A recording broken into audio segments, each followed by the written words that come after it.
ప్రభునందు ప్రియ దేవుని ప్రజలందరికీ ప్రభు పేరట ప్రత్యేకముగా వందనాలు తెలియచేసుకొనుచున్నాను. ప్రభునందు ప్రియ దేవుని బిడ్డలారా, మహిమపరచబడిన క్రీస్తు అను అంశమునకు సంబంధించి 4వ ఎపిసోడు క్రీస్తు పునరుత్థానము. క్రీస్తు పునరుత్థానము, క్రీస్తు యొక్క మరణ పునరుత్థానముల ద్వారా మనకు రక్షణ లభించింది. ప్రభునందు ప్రియ దేవుని బిడ్డలారా, ఆయన మన పాపాల నిమిత్తం కూడా పునరుత్థానం చెందాడని, ఆయన లేపబడని ఎడల మీరింకా మీ పాపముల్లోనే నిలిచి ఉన్నారని 1 కొరింథీ పత్రిక 15వ అధ్యాయము 17వ వచనములో పౌలు భక్తుడు చాలా స్పష్టంగా తెలియచేశాడు. ప్రభునందు ప్రియ దేవుని బిడ్డలారా, క్రీస్తు లేపబడ్డారు కనుక మన పాపముల నుంచి విడుదల దొరికింది. ఈ పునరుత్థానం గొప్పదై ఉన్నది. అయితే పాత నిబంధనలో ఆయన పునరుత్థానంను గూర్చి సాదృశ్య రూపంలో చెప్పబడింది, పునరుత్థానంను గూర్చి ప్రవచనాల రూపంలో చెప్పబడింది. ముందు క్రీస్తు పునరుత్థానంను గూర్చి సాదృశ్య రూపంలో చెప్పబడిన దాన్ని మనం ధ్యానించుదాం. 2 సాదృశ్యములు పాత నిబంధనలో చెప్పబడి ఉన్నాయి క్రీస్తు పునరుత్థానం గురించి. ఒకటి ప్రథమ ఫలముల పండుగ. ఈ ప్రథమ ఫలముల పండుగను గూర్చి లేవీకాండం 23వ అధ్యాయం 9వ వచనము నుండి 11వ వచనం వరకు వ్రాయబడి ఉన్నది. ఈ ప్రథమ ఫలముల పండుగ రోజున ఏం చేస్తారంటే, ప్రభునందు దేవుని బిడ్డలారా, మొదటి పంటలో ఒక పనను తీసుకొని వచ్చి యాజకునికి సమర్పిస్తారు. ఆ యాజకుడు ఆ పనను దేవుని సన్నిధిలో అల్లాడిస్తాడు. ఇది విశ్రాంతి దినమునకు మరుసటి రోజున ఈ కార్యక్రమం చేయబడుతుంది. దేవుని బిడ్డలారా, ప్రథమ ఫలముల పనను దేవునికి సమర్పిస్తాడు యాజకుడు ఆదివారం రోజున, విశ్రాంతి దినం మరుసటి రోజున. ప్రియదేవుని బిడ్డలారా, అలాగే ప్రభువారు కూడా ప్రథమ ఫలంగా మృతుల్లో నుండి లేచి దేవునికి సమర్పించబడ్డారు. ఎప్పుడు? ఆదివారం రోజున, విశ్రాంతి దినము గడిచిన తరువాత అని బైబిల్లో వ్రాయబడి ఉంది. కాబట్టి ఈ సాదృశ్యం, ప్రథమ ఫలముల పండుగ క్రీస్తు పునరుత్థానమునకు సాదృశ్యం. 1 కొరింథీ పత్రిక 15వ అధ్యాయము 20వ వచనము నుండి 23వ వచనం వరకు వ్రాయబడి ఉంది. ఇక క్రీస్తు పునరుత్థానమునకు 2వ సాదృశ్యం చిగురించిన అహరోనుని కర్ర. సంఖ్యాకాండం 17వ అధ్యాయం 8వ వచనములో మనం చూస్తే, మరునాడు మోషే సాక్ష్యపు గుడారములోనికి వెళ్ళి చూడగా లేవి కుటుంబపుదైన అహరోనుని కర్ర చిగిర్చియుండెను అని వ్రాయబడి ఉంది. దేవుని బిడ్డలారా, ప్రత్యక్ష గుడారములోను మందస్సము ఎదుట ఈ అహరోనుని కర్ర ఉంచినప్పుడు చిగిర్చి బాదమ ఫలములు ఫలించింది. వాక్యములో రాయబడి ఉంది.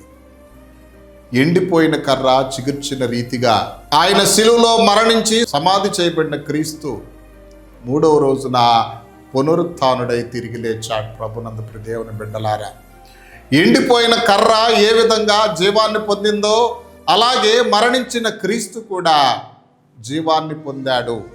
కాబట్టి ఈ చిగురించిన కర్ర పునరుత్థానుడైన క్రీస్తుకు సాదృశ్యం. ప్రభునందు ప్రియ దేవుని బిడ్డలారా, అలాగే ఇవి సాదృశ్యాలు.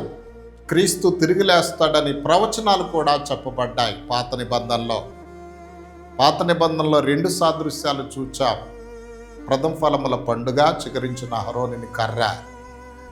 ఇప్పుడు ప్రభునందు ప్రియులారా, పాత నిబంధనలో 2 ప్రవచనాలు కూడా ఉన్నాయి క్రీస్తు పునరుత్థానం గురించి.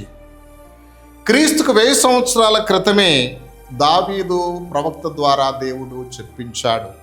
మొదటి ప్రవచనం కీర్తనలో 16:10, నీవు నా ఆత్మను పాతాళములో విడిచిపెట్టవు, నీ పరిశుద్ధుని కుళ్ళు పట్టనీయవు.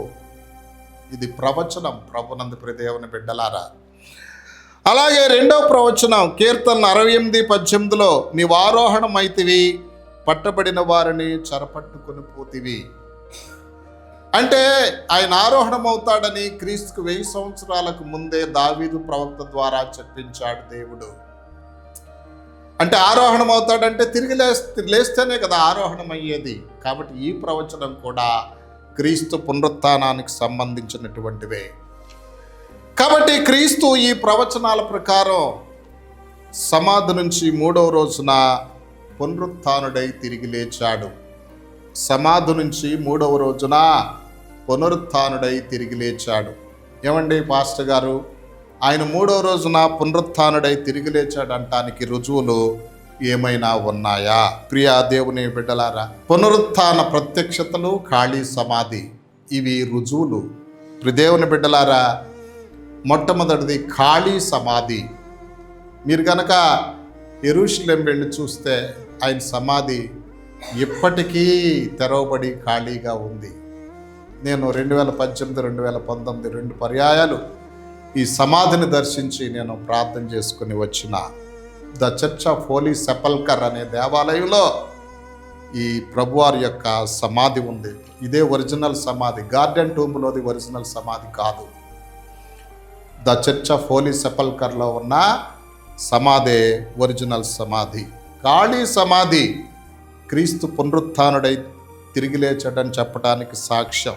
మత్తయి సువార్త 28వ అధ్యాయం 5 నుంచి 6 వచనం, మార్కు సువార్త 16వ అధ్యాయం 5 నుంచి 6 వచనాలు, లూకా సువార్త 24వ అధ్యాయం 1 నుంచి 6 వచనం, యోహాను సువార్త 20వ అధ్యాయం 1 నుంచి 9వ వచనం వరకు ఈ ఖాళీ సమాధిని గురించి వ్రాయబడి ఉన్నది. ఇక క్రీస్తు తిరిగి లేచాడని చెప్పడానికి 2వ రోజు మగ్దలేన మరియమ్మకు దర్శనం ఇవ్వటం. యోహాను సువార్త 20వ అధ్యాయం 11వ వచనం నుంచి 18వ వచనం వరకు. ఇక ఆయన పునరుత్థానుడై తిరిగి లేచాడంటానికి 3వ రోజు ఇతర స్త్రీలకు ప్రత్యక్షమగుట. మత్తయి సువార్త 28వ అధ్యాయం 8వ వచనం నుండి 10వ వచనం వరకు. ఆయన పునరుత్థానుడై తిరిగి లేచాడంటానికి 4వ రుజువు ఎమ్మావు శిష్యులకు కనిపించుట. ఎమ్మాయి శిష్యులకు. లూకా సువార్త 24వ అధ్యాయం 13వ వచనం నుండి 32వ వచనం వరకు. ఇక 5వ రుజువు సీమోను పేతురుకు దర్శనమిచ్చుట. లూకా సువార్త 24వ అధ్యాయం 33 నుంచి 34వ వచనం వరకు. 6వ రుజువు తోమా లేని సమయంలో 10 మంది అపోస్తలులకు దర్శనమిచ్చుట. యోహాను సువార్త 20వ అధ్యాయం 19 నుంచి 23. 7వ రుజువు తోమా ఉన్న సమయంలో ప్రభు తన శిష్యులకు దర్శనమిచ్చుట. యోహాను సువార్త 20వ అధ్యాయం 24 నుంచి 25వ వచనం వరకు. 8వ రుజువు గల్లై సముద్ర తీరమున 7 అపోస్తలులకు దర్శనమిచ్చుట. యోహాను సువార్త 20వ అధ్యాయం 1 నుంచి 14వ వచనం వరకు. 9వ రుజువు 500 కంటే ఎక్కువగా గల జనసమూహమునకు ప్రత్యక్షమగుట. 1 కొరింథీ పత్రిక 15వ అధ్యాయం 4వ వచనం నుండి 6వ వచనం వరకు. 10వ రుజువు యాకోబునకు ప్రత్యక్షమగుట. 1 కొరింథీ పత్రిక 15వ అధ్యాయం 7వ వచనం. ఈ విధంగా ఆయన పునరుత్థానుడై తిరిగి లేచాడు అని 10 రుజువులు ఉన్నాయి. ఇవేవి కూడా భ్రాంతి కలిగించేవి కాదు, జరిగిన వాస్తవాలు. ఇంతకీ ఏమండి పునరుత్థానాన్ని గురించి ఇంత గట్టిగా చెప్తున్నారు? అసలు పునరుత్థానం వలన లాభాలేంటి? పునరుత్థానం వలన ప్రయోజనాలేంటి? ఎవరి పునరుత్థానం? క్రీస్తు పునరుత్థానం వలన మనకు కలుగు ప్రయోజనములు. క్రీస్తు పునరుత్థానం వలన మనకు 6 ప్రయోజనాలు ఉన్నాయి ప్రభునందు దేవుని బిడ్డలారా. ఎన్ని ప్రయోజనాలు? 6 ప్రయోజనాలు. గమనించాలి. మొట్టమొదటి ప్రయోజనం ఏమిటంటే క్రీస్తు పునరుత్థానం ద్వారా మానవ పాప పరిహారము జరిగింది. గమనించాలి. క్రీస్తు పునరుత్థానం ద్వారా ఏం జరిగింది? మానవ పాప పరిహారం. 1 కొరింథీ పత్రిక 15:3-4 వచనాల్లో మన పాపాల నిమిత్తం క్రీస్తు మృతి పొందాడు, సమాధి చేయబడ్డాడు, తిరిగి లేచాడు పాపాల నిమిత్తం అని రాయబడి ఉంది. అదే విషయం 17వ వచనంలో కూడా చెప్పబడి ఉంది. కాబట్టి క్రీస్తు పునరుత్థానం ద్వారా మనకు కలిగిన మొదటి ప్రయోజనం పాప పరిహారం జరిగింది. రెండవ ప్రయోజనం యేసు దేవుని కుమారుడని నిరూపించబడ్డాడు. క్రీస్తు పునరుత్థానం ద్వారా యేసు దేవుని కుమారుడని నిరూపించబడ్డారు. యోహాను సువార్త 20వ అధ్యాయం 26 నుంచి 29వ వచనం, రోమా పత్రిక 1వ అధ్యాయం 5వ వచనం. ఇక క్రీస్తు పునరుత్థానం ద్వారా 3వ ప్రయోజనం మనం నీతిమంతులముగా తీర్చబడ్డాం. రోమా పత్రిక 4వ అధ్యాయం 25వ వచనం. ఇక క్రీస్తు పునరుత్థానం వలన 4వ ప్రయోజనం మనకు రక్షణ లభించింది. రోమాపత్రిక 10వ అధ్యాయం 9వ వచనం. క్రీస్తు పునరుత్థానం వలన 5వ ప్రయోజనం శరీర పునరుత్థానం, నిత్యజీవం మనకు లభించింది. 1 కొరింథీ పత్రిక 15వ అధ్యాయం 20-23వ వచనం. యోహాను సువార్త 11వ అధ్యాయం 25-26 వచనములు. ఇక 6వ ప్రయోజనం క్రీస్తు పునరుత్థానం వలన తండ్రితో సహవాసం ఏర్పడింది. యోహాను సువార్త 16వ అధ్యాయం 28వ వచనం, కొలస్సీ పత్రిక 3వ అధ్యాయం 1వ వచనం, కొలస్సీ పత్రిక 3వ అధ్యాయం 3వ వచనం. ఈ విధంగా క్రీస్తు పునరుత్థానం వలన 6 ప్రయోజనాలు మనకు ఉన్నాయి. ప్రియా దేవుని బిడ్డలారా, ఈ పునరుత్థానం లేకపోతే మనకు రక్షణ లేదు. ఈ పునరుత్థానం లేకపోతే పరలోకం లేదు.